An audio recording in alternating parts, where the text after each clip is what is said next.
In the early years of the 1850s, Australia was a scattered collection of colonies clinging to the edge of an untamed land. People worked hard under the sun, carving out a life from soil and sweat. Farmers toiled in vast sheep stations. Convicts still walked the streets, and Aboriginal communities watched silently as their world changed forever. But beneath the surface of this quiet colony, an explosive secret was waiting to be found: gold. The whisper began in New South Wales in 1848, but it was not until Edward Hargraves returned from California in 1851 with pockets empty and eyes sharp that the real storm broke. Hargraves claimed he found gold near Bathurst, in a creek called Summer Hill, and though many doubted him at first, he pressed on confidently. Within days, miners from around the colonies were racing toward the promise of instant fortune. They brought with them shovels, pans, dreams, and desperation. The news spread like wildfire. Across oceans reaching Britain, China, America, and Europe, thousands upon thousands boarded ships that would carry them to this far corner of the world, transforming sleepy towns into bustling tent cities. Victoria soon emerged as the new epicenter. When more gold was discovered in Ballarat and Bendigo, the ground sparkled with wealth, and the goldfields became magnets drawing people from all walks of life, hoping to strike it rich. These new arrivals were called diggers, and their world was a chaotic, wild mix of mud greed, camaraderie, and struggle.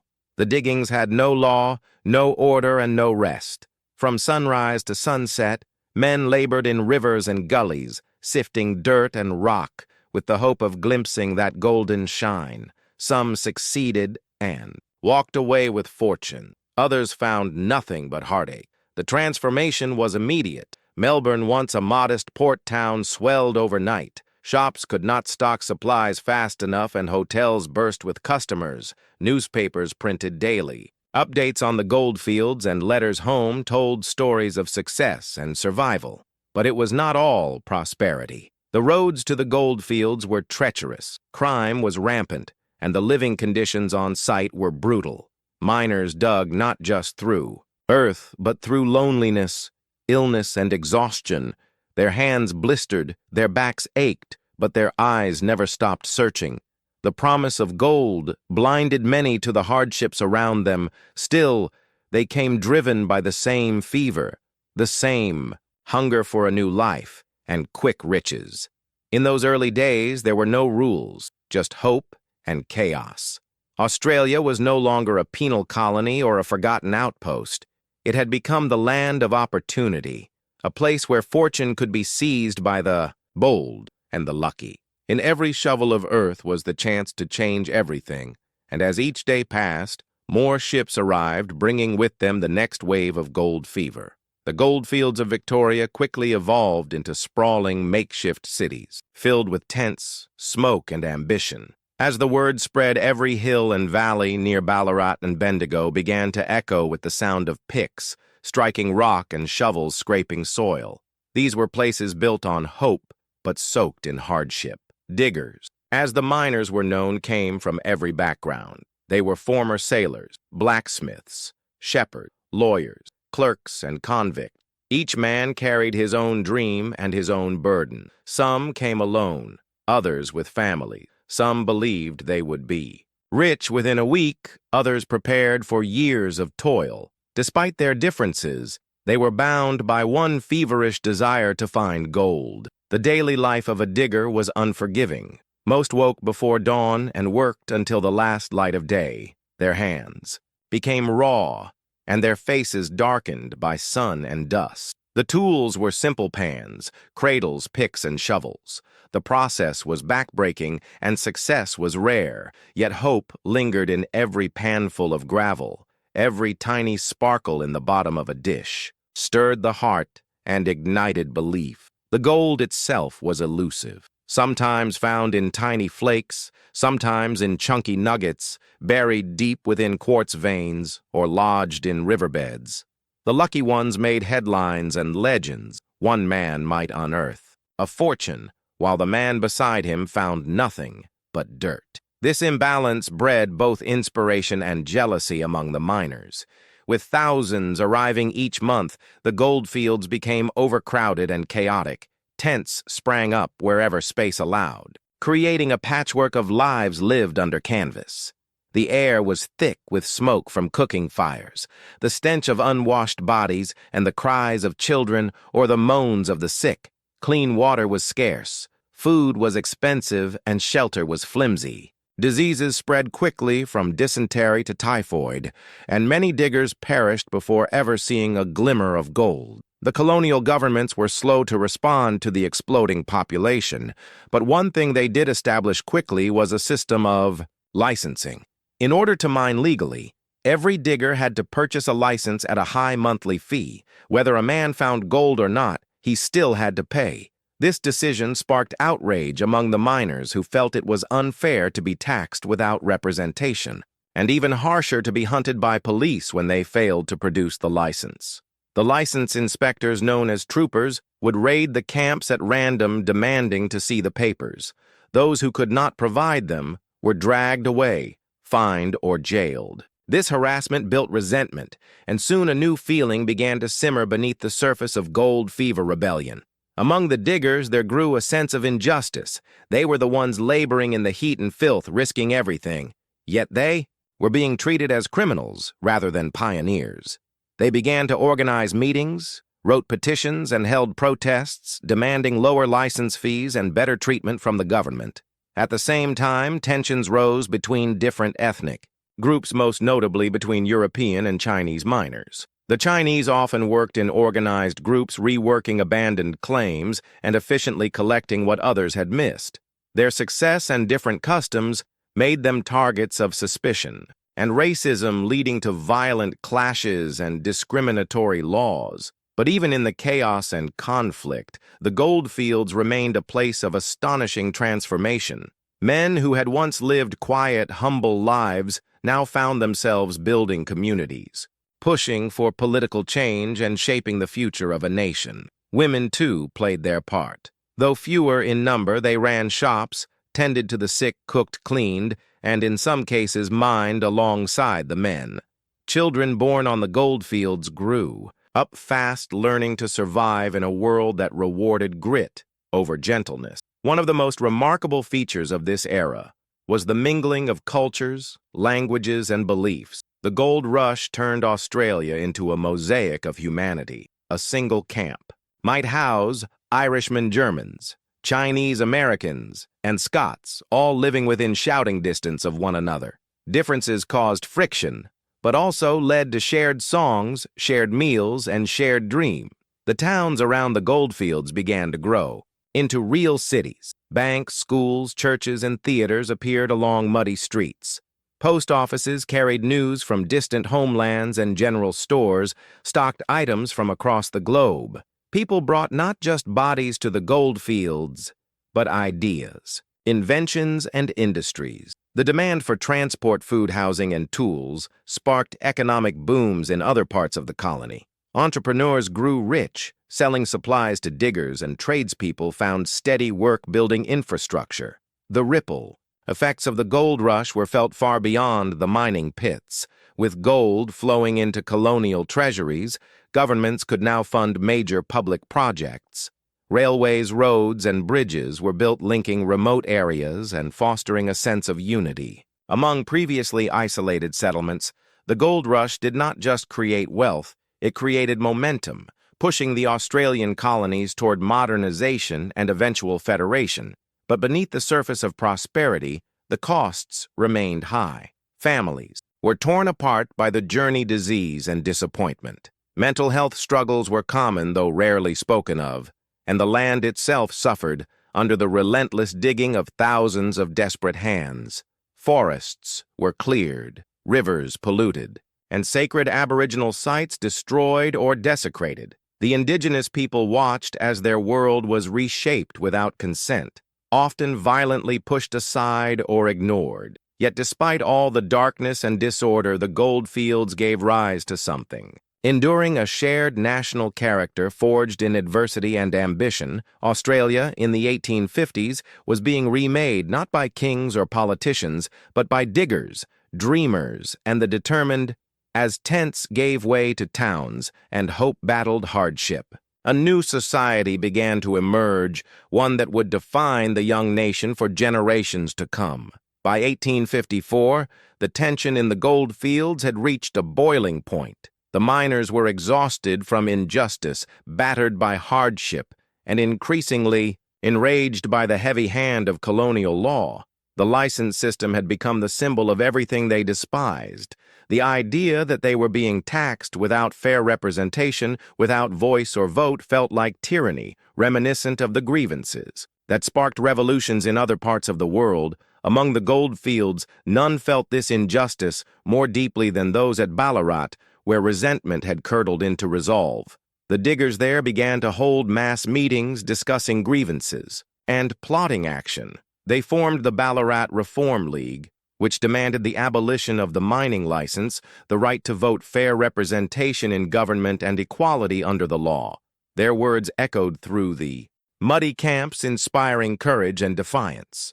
For many of these men, the goldfields were no longer just about fortune. They had become the stage for a struggle about freedom and fairness. The final spark came in November of 1854 when tensions escalated between the diggers and authorities.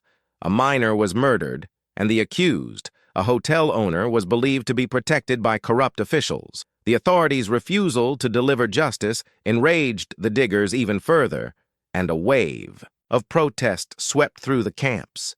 The police responded with more raids, more license hunts, more arrests. Pushed too far, the diggers finally decided to resist by force. They built a wooden stockade at the Eureka, a makeshift fort to defend themselves against the authorities. With it came a new flag, a striking blue banner bearing a white cross and stars representing the Southern Cross constellation. It was not just a flag. It was a declaration of unity and defiance. The men who stood beneath it came from all nations, but were united by a shared dream of justice and dignity. In the early hours of December 3, 1854, the authorities struck government troops, stormed the Eureka stockade with overwhelming force. The battle was short, brutal, and bloody. More than 20 miners were killed, and many more wounded or arrested. The rebellion was crushed, but its legacy had only just begun. The news of the Eureka massacre sent shockwaves across the colonies. At first, the government tried to portray the diggers as violent criminals, but the public saw something different. They saw brave men who had stood up for their rights, who had demanded justice and paid for it with blood. Sympathy for the miners grew, and pressure mounted on the authorities to change. Within months, the colonial government bowed to the will of the people. The hated license system was replaced with a fairer miners' right, which cost less and gave the holder voting rights, representation in the colonial. Parliaments was expanded, and the path toward democratic reform quickened. The Eureka Rebellion had not been a military victory, but it was a moral triumph. It marked the birth of a political voice for the common man in Australia, a voice forged in fire and fury. The impact rippled far beyond Ballarat. The reforms that followed empowered ordinary citizens to shape the future of their colonies. They encouraged a sense of ownership, belonging, and national pride among people who had once been subjects of distant rulers. The rebellion also left a deep cultural imprint. The Eureka flag became a symbol of protest, resistance, and unity. It would be raised again in future decades by workers' unions and activists fighting for fairness in other arenas. Its memory reminded Australians that democracy had been earned, not gifted, and that the right to be heard was worth defending. The gold rush had transformed Australia not just economically, but politically. It had taken a collection of scattered, penal settlements and infused them with a spirit of independence and purpose. The men and women who had come seeking gold had found something greater, a voice, a cause, a country emerging from the dust of the diggings. The goldfields that had once been symbols of chaos and greed were now the crucible in which a modern nation was forged. With new political energy swelling across the colonies, calls for federation began to grow louder. The idea that the 6 separate colonies could unite under a single government started to seem not only possible, but necessary. The shared experience of gold, the shared memory of Eureka had given Australians a sense of common destiny. Even as the gold began to dwindle by the late 1850s, its legacy endured in the roads laid, the towns built, the laws reformed, and the people empowered. The fever may have passed, but the transformation remained etched in the heart of the continent. In a single decade, Australia had changed forever, from a land of convicts and sheep to a land of citizens and ambition. And it all began with a glint of gold in the muddy creeks of Victoria. As the goldfields matured and easy surface gold became harder to find, the frenzy began to slow, but the transformation had already taken root. Those who had come chasing quick fortune found themselves settling, building, and investing in this strange, vast land. What had started as a rush turned into a wave of migration, settlement, and development. Towns like Ballarat, Bendigo, and Castlemaine, which had been little more than muddy camps in the early years, were now thriving communities. With the wealth of gold flowing through them, they rapidly developed schools, churches, businesses, and public buildings. The population surge required infrastructure, and the colonial governments funded massive public works programs. Roads were carved through forests and mountains, railways connected goldfields to ports, and bridges spanned rivers once deemed impassable. These projects not only created jobs, but also wove the isolated regions into a more unified society. Melbourne, in particular, exploded into prominence. Once a small colonial outpost, it had become the commercial heart of Australia by the late 1850s. The gold boom turned it into a city of global importance. Ships arrived daily carrying goods from Britain, China, India, and the United States, while departing vessels carried tons of gold bullion destined for international markets. Banks, insurance companies, and shipping firms set up headquarters in the city, laying the foundation for a financial powerhouse. The skyline changed too, with grand stone buildings replacing the timber shacks of earlier years. Wide boulevards, parks, and theaters were constructed, signaling a newfound confidence and pride among the colonial population.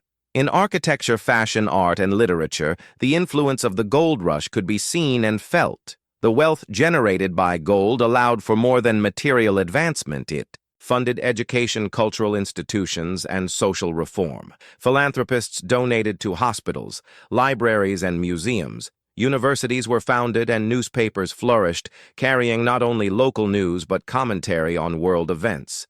The intellectual landscape of Australia began to mature alongside its physical growth. Despite the progress, not everyone shared equally in the prosperity. The Chinese miners who had contributed so much to the goldfields were increasingly marginalized. They faced violence, exclusion, and a host of discriminatory laws aimed at limiting their rights and presence. Many were forced into segregated camps and denied access to justice or citizenship. Even so, they persevered, working abandoned claims more efficiently than others, building tight-knit communities and contributing significantly to the economy. Their temples, gardens, and festivals added color and diversity to colonial life, though their struggle for equality would persist long after the gold rush had ended. The Aboriginal peoples of Australia suffered even more. Their lands were claimed, their resources plundered, and their ways of life disrupted, often violently. Colonial expansion fueled by gold led to further dispossession and marginalization. Entire communities were driven from their territories, sacred sites were desecrated, and diseases brought by settlers decimated populations. Resistance was met with brutal reprisals, and the legal system offered them no protection. Their voices were largely silenced, their presence erased from the official narratives of goldfield glory. But not all was forgotten. In later years, historians, activists, and artists would begin to unearth these stories, giving voice to those who had been pushed to the margins of history. Within the colonial population itself, the gold rush had also deepened class divisions. While some miners struck it rich and transitioned into business or politics, many others left the fields with little more than broken bodies and fading dreams. The gap between rich and poor remained a feature of colonial society, but the goldfields had also produced something radical, a belief in the possibility of mobility. In a world where a penniless laborer could strike gold and become wealthy overnight, the rigid class systems of the old world began to dissolve. A new kind of egalitarianism took root based not on birthright, but on bravery, grit, and luck. This spirit would go on to define much of Australia's identity. In the decades to come, the influence of the gold rush stretched beyond its economic and political achievements. It reshaped the very psyche of the nation.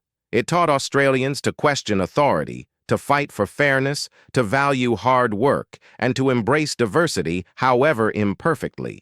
It also reminded them that beneath the surface of any quiet place could lie the potential for greatness or destruction, depending on how that power was used. By the end of the 1850s, the rush was slowing. The richest fields had been exhausted, the crowds had thinned, and many diggers had moved on.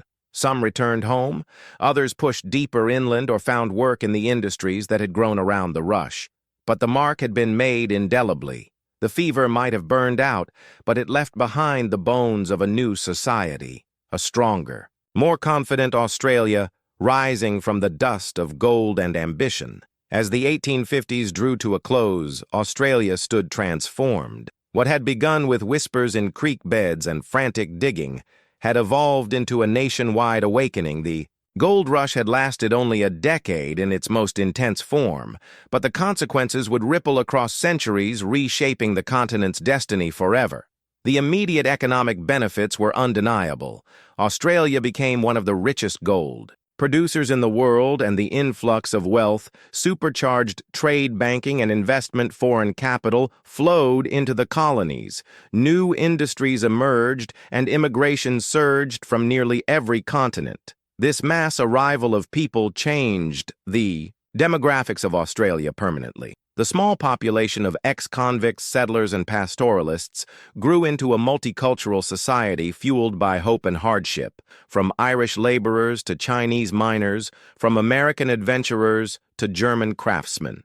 The gold rush welcomed all who dared to dream. Yet this dream was not evenly distributed. For every man who struck gold, 100 more were left to battle poverty, disease, and disappointment. And while some fortunes lasted, others vanished just as quickly as they had come. However, the true legacy of the gold rush was not measured in ounces of gold, but in the enduring spirit it sparked. It gave birth to the idea of a fair go, that all people, regardless of class or origin, should have the opportunity to succeed. It also instilled a culture of questioning authority and demanding representation values that would later define Australia's political landscape. The Eureka Stockade, though a bloody defeat, had become a national symbol of resistance and democracy, inspiring generations to challenge injustice and fight for their rights. The cities that had grown from gold rush towns continued to expand long after the fields fell silent. Melbourne became a jewel of the Southern Hemisphere, a city of culture and commerce. Sydney and Adelaide also flourished, and inland towns like Ballarat and Bendigo retained their historical significance, evolving into regional hubs with proud identities. Rail lines that once served miners now carried goods, and people across vast distances, linking communities and industries. Schools that had begun as dusty tents became institutions of learning, shaping future leaders, thinkers, and citizens. The arts flourished too. Australian literature, painting, and music found inspiration in the drama of the diggings. The stories of triumph, tragedy, and toil were immortalized in poems, novels, and songs, helping to build a unique national identity rooted in the raw beauty and harsh truths of the goldfields. Even the land itself bore the scars of the rush. Rivers had been redirected, hills, flattened forests, stripped, and valleys filled with the remnants of abandoned claims.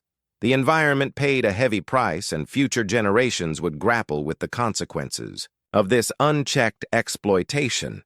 Yet despite this damage, The gold rush had taught a vital lesson about the power and responsibility of shaping a nation.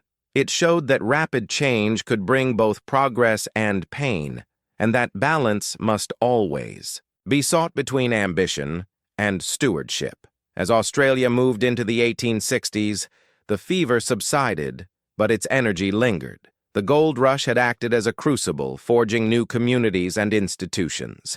It had shown the world that Australia was not merely a penal colony or distant frontier, but a place of promise and potential, a land where anything seemed possible.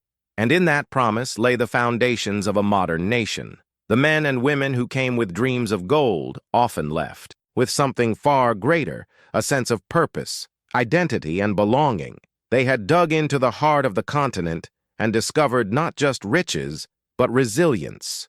Gold rush fever may have ended in the mines, but it endured in the minds of all who lived through it, echoing in the values, structures, and soul of a country reborn.